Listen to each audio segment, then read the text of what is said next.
ये है गुड़गांव। इसे देश का सबसे मॉडर्न शहर माना जाता है, द मिलेनियम सिटी। लेकिन सिर्फ 2 घंटे की बारिश के बाद यहाँ के हाईवे पर 20 किलोमीटर लंबा ट्रैफिक जैम लग गया। ये नजारा देखो, ऐसा नजारा शायद ही दुनिया के किसी देश में आपको देखने को मिलेगा।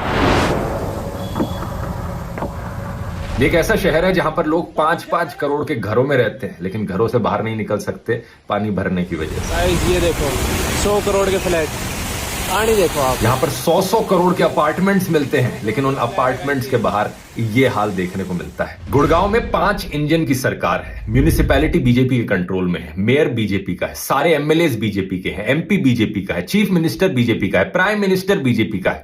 टॉप टू बॉटम सब कुछ बीजेपी के कंट्रोल में है 10 सालों से। और ये हाल होता है शहर का दोस्तों, जब आप सब कुछ जुमला पार्टी के कंट्रोल में दे देते। जो कांग्रेस के टाइम में, यूपीए सरकार के टाइम में मेट्रो बन गई थी, वो बन गई थी। उसके बाद से एक सिंगल लाइन एक्स्ट्रा किलोमीटर इन्होंने मेट्रो की एक्सपेंशन नहीं करी है पिछले 10 सालों से। 2009 में कंस्ट्रक्शन शुरू हुई थी रैपिड मेट्रो की, 2013 तक काम खत्म हो गया था, पहले स्टेशंस बन गए थे। 2017 तक उनकी प्लानिंग में जो भी कुछ हुआ था वो फिनिश हो गया था। उसके बाद से कुछ नहीं किया है इनकी सरकार ने। ये सारी डबल ट्रिपल क्वाड्रपल इंजन की सरकार ने बस शहर का नाम बदला है। और ये इकलौता उदाहरण नहीं है, भोपाल के साथ भी यही हुआ है। भोपाल में भी ट्रिपल क्वाड्रपल इंजन की सरकार चल रही है। पिछले 20 सालों से सिर्फ बीजेपी ही है हर जगह पर, और पिछले 7 सालों में सिर्फ 7 किलोमीटर उन्होंने एक्सपेंड करी है अपनी मेट्रो। ये जो किलोमीटर लंबे ट्रैफिक जैम लग रहे हैं, इनका सिंपल सा सोल्यूशन है पब्लिक ट्रांसपोर्ट पर फोकस करना। सोचकर देखो, टिल डेट एयरपोर्ट का गुड़गांव से कोई डायरेक्ट मेट्रो कनेक्शन नहीं है। एयरपोर्ट जाने वाला आधा ट्रैफिक तो सिर्फ गुड़गांव से ही आता है। वो यूं ही कम हो जाएगा, लेकिन नहीं, इतना भी नहीं किया जा रहा। 2014 तक जो भी इमेज बनी थी गुड़गांव की,